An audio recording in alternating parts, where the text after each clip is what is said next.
Assalamualaikum warahmatullahi wabarakatuh. Bismillahirrahmanirrahim. Assalatu wassalamu ala asrofil anbiya wal mursalin Sayyidina Muhammad wa ala alihi wa sahbihi ajma'in.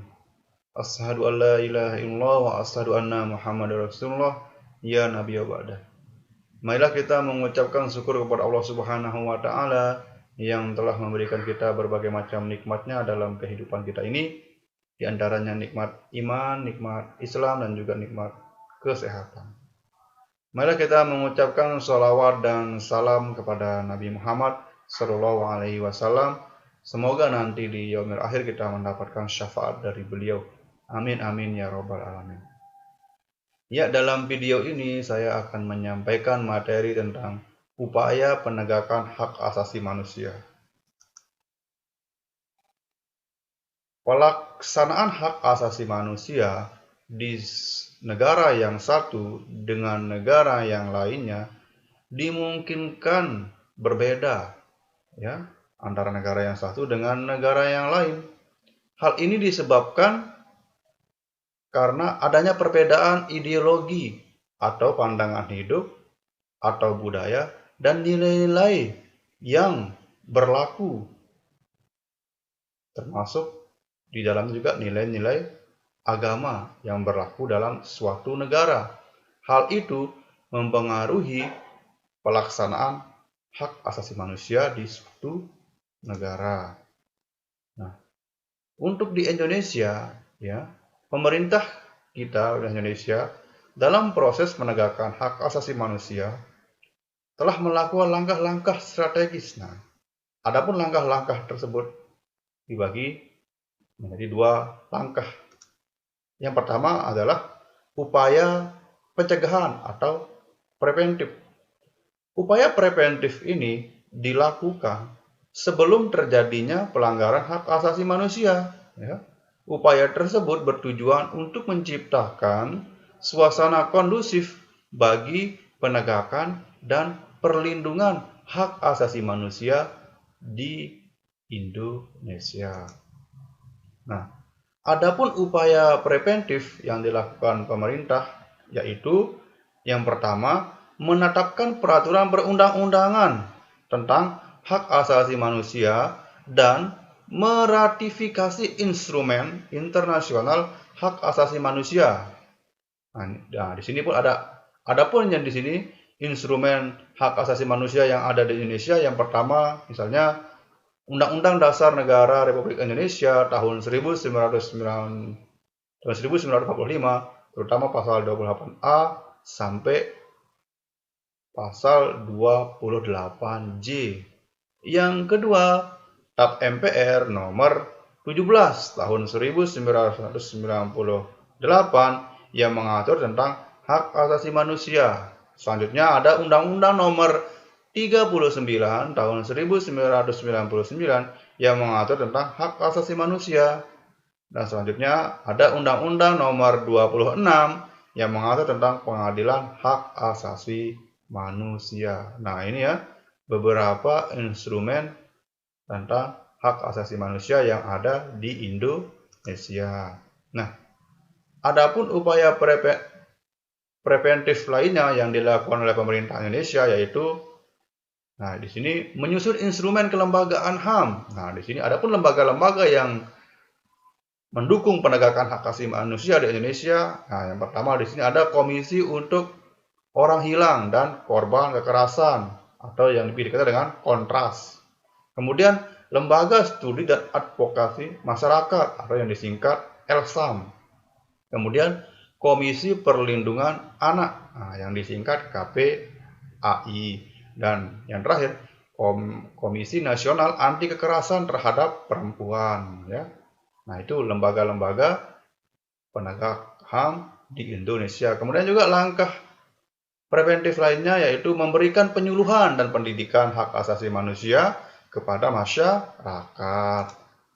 Kemudian upaya preventif lainnya yaitu memasukkan materi hak asasi manusia dalam kurikulum mata pelajaran pendidikan Pancasila dan kewarganegaraan seperti yang kita pelajari pada saat ini, ya.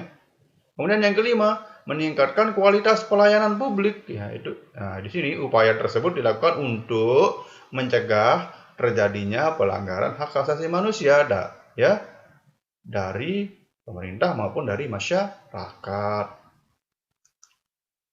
Nah, demikian tadi ya upaya preventif. Sekarang kita masuk ke upaya represif. Apa itu upaya represif? Yaitu upaya represif adalah upaya untuk penanggulangan terhadap pelanggaran hak asasi manusia. Upaya represif dapat dilakukan dengan memproses pelanggaran hak asasi manusia berat.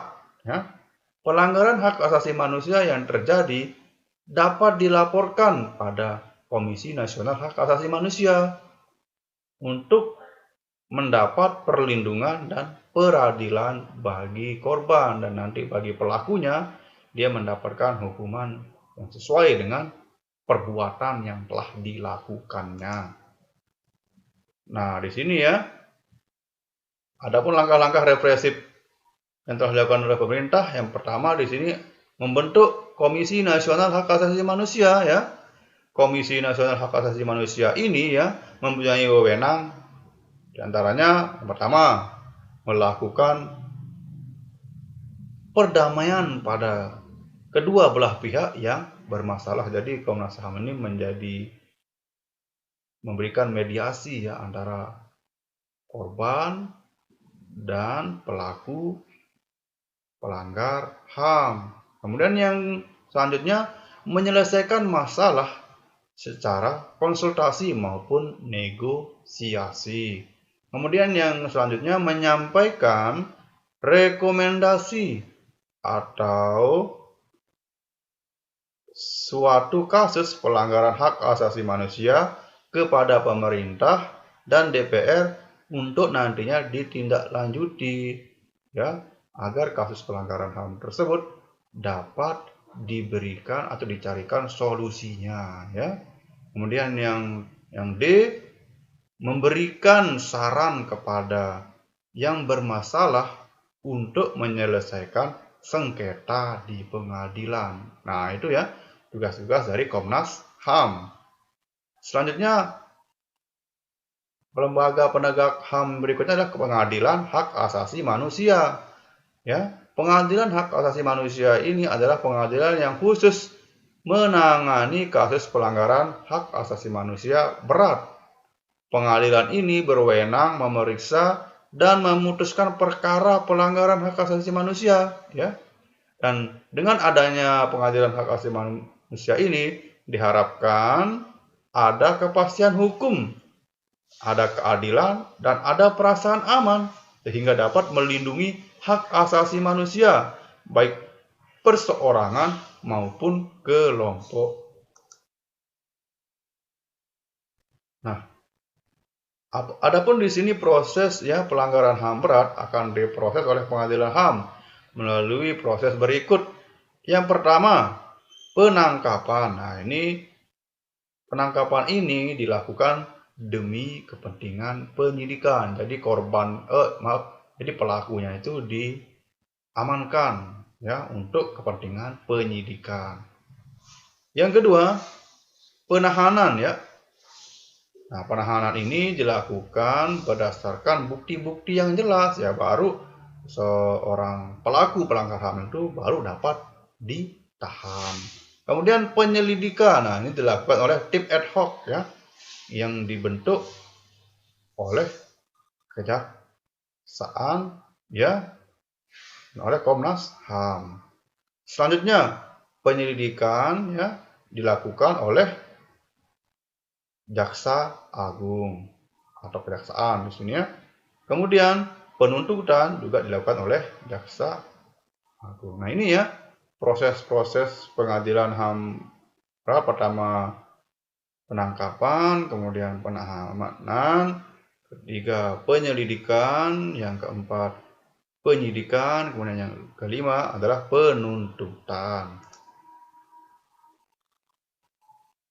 Nah, adapun di sini ya cara kita mengharmonisasi dan menjaga keseimbangan antara hak dan kewajiban asasi manusia dalam kehidupan sehari-hari ya.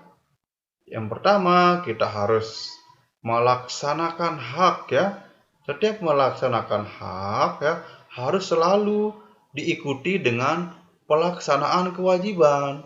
Dengan demikian tidak akan terjadi ya ketimpangan antara hak dan kewajiban.